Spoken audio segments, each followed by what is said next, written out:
Dieu, quand il permet que nous affrontions des situations, par exemple, ça fait déjà quoi, une quarantaine de jours qu'on est en confinement, plus même, presque 40 jours qu'on est dans ce confinement.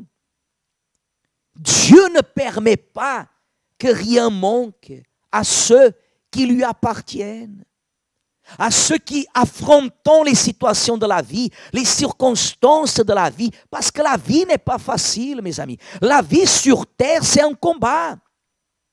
La vie sur cette terre, c'est une lutte. Ici, sur la terre, plus que jamais, regardez les jours que nous vivons, ce qui va maintenant se produire dans les prochains jours, où la terre elle va, les choses, elles deviennent de plus en plus difficiles. Et combien de personnes, à cause de certaines luttes, de certaines situations, elles abandonnent la foi, elles laissent tomber la foi, à cause d'un problème, à cause d'une difficulté, à cause d'une situation qu'elles ne s'attendaient pas. Il y a des personnes que des fois, elles osent dire cela à Dieu, mon Dieu, ça non, ça je ne peux pas accepter. Bien sûr qu'on n'accepte pas ce qui est mauvais. Mais à partir du moment que nous sommes en Christ, toute situation que Dieu permet, toute situation qui arrive, elles arrivent avec la permission de Dieu. Des choses qu'on ne peut pas imaginer. Des combats qui se déclenchent dans plusieurs domaines. Dans tous les domaines que nous nous battons, nous luttons pour vaincre. Dans tous les domaines, mais dans ces mêmes domaines, Dieu permet.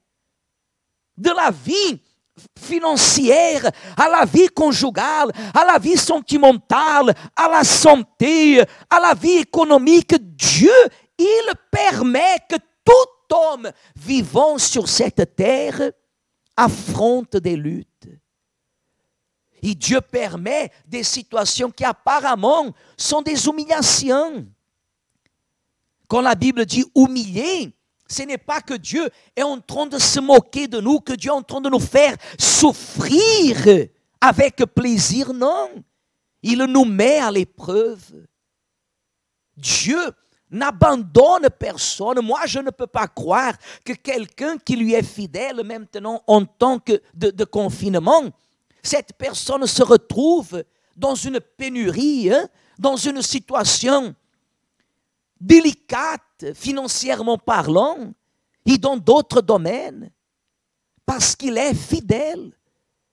Est-ce qu'un papa, une maman, châtie son enfant pour qu'il souffre, pour qu'il soit malheureux? Non. Mais pour l'élever dans le droit chemin, pour qu'il puisse apprendre à valoriser les choses. Et vous voulez que je vous dise une chose, mes amis, deux choses. Je vais vous dire deux choses. En servant Dieu, maintenant, au bout de ces années-là que je sers à Dieu, je ne peux reconnaître qu'une seule chose, que seulement Dieu, lui seul, et seulement sa présence, est le tout. C'est tout ce dont on a besoin. C'est Dieu. C'est lui seul, personne d'autre, absolument personne. Le Saint-Esprit, c'est le tout. C'est le tout. C'est tout ce qu'on a besoin.